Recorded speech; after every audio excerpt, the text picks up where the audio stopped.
파업을 하면 뭔가 달라질까? 요즘 뉴스나 기사에서 파업이라는 단어를 자주 접하게 됩니다. 택배노조, 화물연대, 제조업 노조, 병원 노동조합 등 다양한 분야에서 파업 소식이 들려오곤 합니다.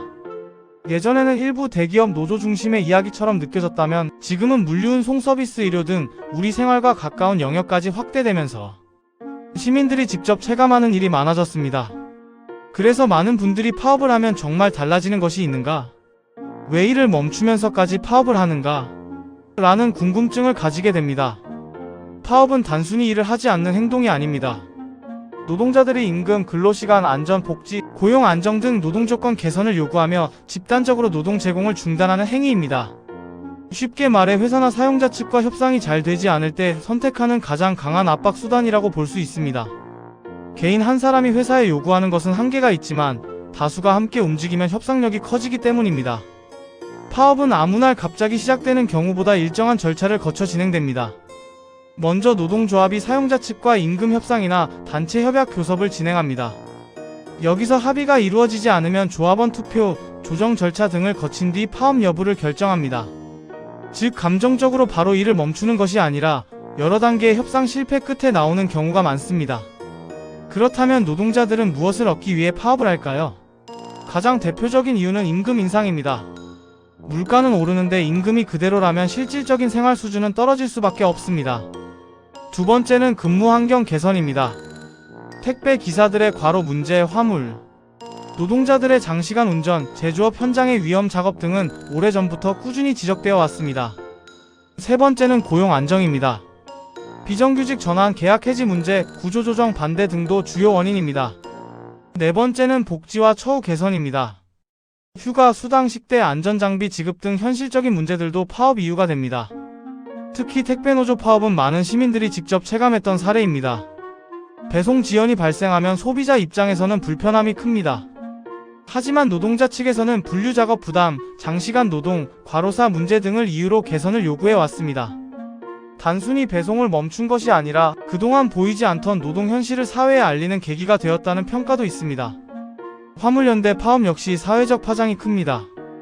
화물차 운송이 멈추면 항만, 공장, 물류창고, 주유소 등 연쇄적으로 영향을 받습니다. 산업 전반이 연결되어 있기 때문입니다. 화물 노동자들은 유가 상승, 운송료 문제, 과적 강요, 장시간 운전, 안전운임제 확대 등을 요구해 왔습니다.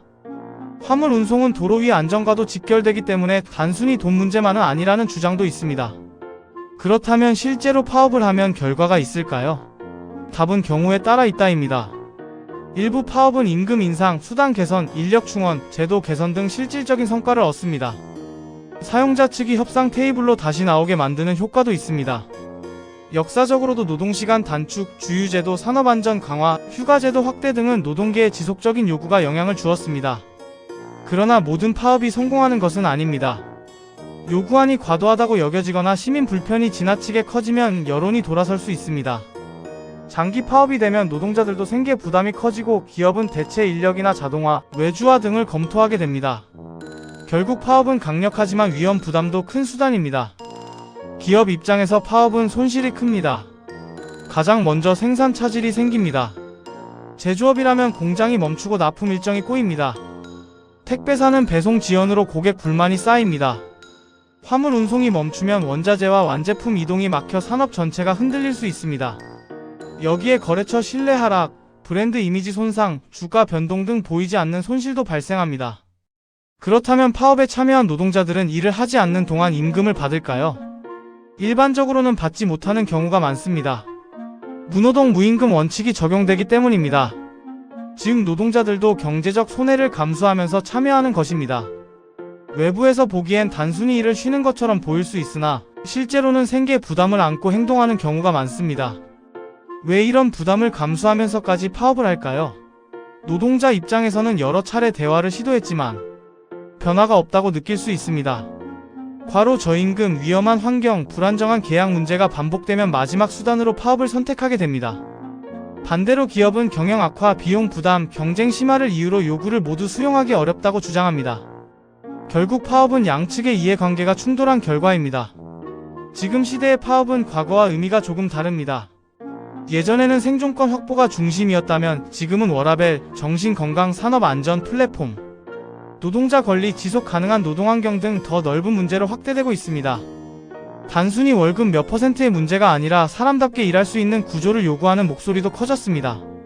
하지만 시민 입장에서는 불편함이 현실입니다. 택배가 늦어지고 물류가 막히고 병원 일정이 흔들리면 불만이 생길 수밖에 없습니다. 그래서 파업은 명분과 방식 모두 중요합니다. 사회적 공감대를 얻지 못하면 오히려 역효과가 날 수 있습니다. 결국 파업을 하면 뭔가 달라질까? 라는 질문에 대한 답은 달라질 수는 있지만 모두가 비용을 치른 뒤에야 가능하다라고 생각합니다. 노동자는 임금 손실을 감수하고 기업은 생산 손실을 감수하며 시민은 불편을 겪습니다. 그만큼 파업은 쉬운 선택이 아닙니다.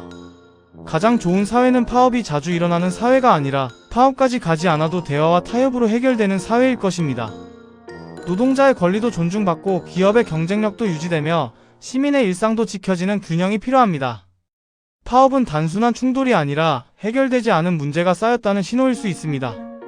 그 신호를 무시하지 않고 미리 해결하는 사회가 가장 건강한 사회라고 생각합니다.